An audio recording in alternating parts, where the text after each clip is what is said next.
Housewives of Atlanta, season 10, episode 13, Livin La Villa Loca.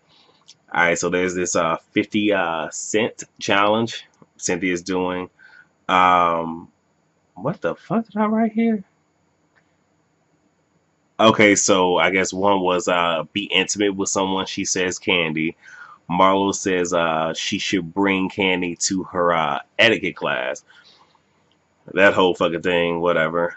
Shamia asks about Kim and Kenya. Nene says Kim is the only person I know that has had a what is it?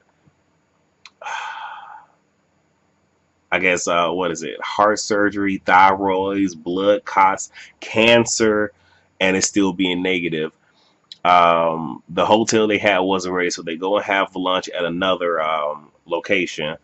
Candy mentions that Nene is the host, is going to be the hostess for Escape, so pretty much doing her opening comedy act. Shamia asks about her boyfriend and then asks, okay, I'm sorry. Shamia asks Eva about her boyfriend and then brings up her dating Missy Elliott. Eva quickly shuts that down. Cynthia mentions that if she was to have an experience, it would be with Candy. Candy says, y'all will know because she will defend me like she does will I fucking holler. Because normally Candy doesn't like come with her quick wittiness on camera, but she did this time, so fuck, I was here for it. Eva apologized to Cynthia. Cynthia wants to, just clear up the timeline. Portia jumps in, gets shot down immediately.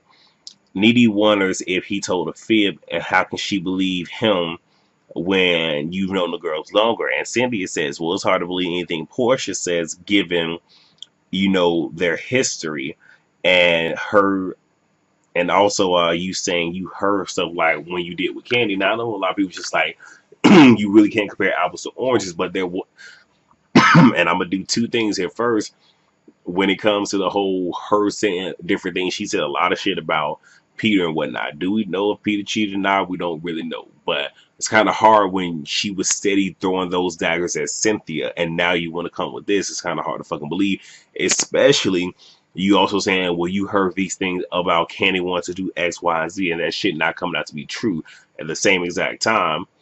I can't really feel too bad for Cynthia. Y'all know I like Cynthia. I can't feel too bad for her only because you did the same thing with the whole Phaedra and Mr. Chocolate, and y'all know I never saw for Phaedra. So it's one of those where it's just like, hey, it's one of those where if you put it out there, you gotta expect to get it back. And this is in essence pretty much you getting your just desserts back for doing that to her. So they're on the town. Shamia did a dance or whatever, don't really care. They're at the villa, everyone picks a room. Candy ended up picking the best room, but Candy, because I think it was like 3/4 like no, I think it was like the basement, main floor, then it was like the second floor and the third floor. So Cynthia, Nene, and I think Marlo had went to the second floor. Candy had actually ventured up to the third floor and actually found the best fucking room. Nene talks to Cynthia and says that the mature girl should have the best room. Now, there was just the whole thing of maybe Candy should have noticed that when this was the best room, giving it to the hostess. But at the same exact time, if it was a free for all, then it was a fucking free for all. You just say what the fuck it is. The girls sit down and talk. Candy pretty much lets it be known I ain't moving. All right, and I'm telling you, I ain't going. Marlo asked Nene, like, is you gonna let her punk you? And Candy was like, Candy pretty much just like going on the fuck shit, Because, like I said, those two have been at it since the start of this fucking trip.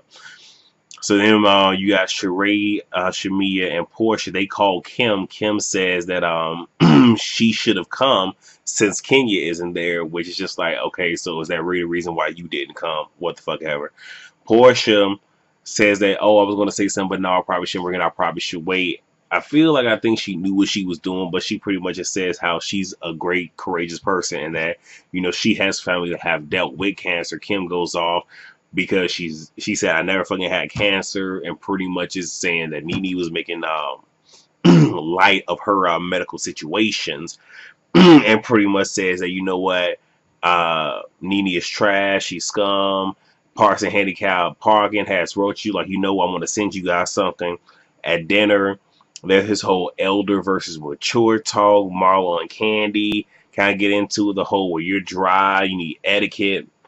And then Kim sends the text to all the girls minus Nene. And let's just say Nene is on 10. And that was pretty much it. All in less than 6 fucking minutes. That was it. So that's all for that. Next is going to be Love and Hip Hop New York. So I'll see you guys momentarily.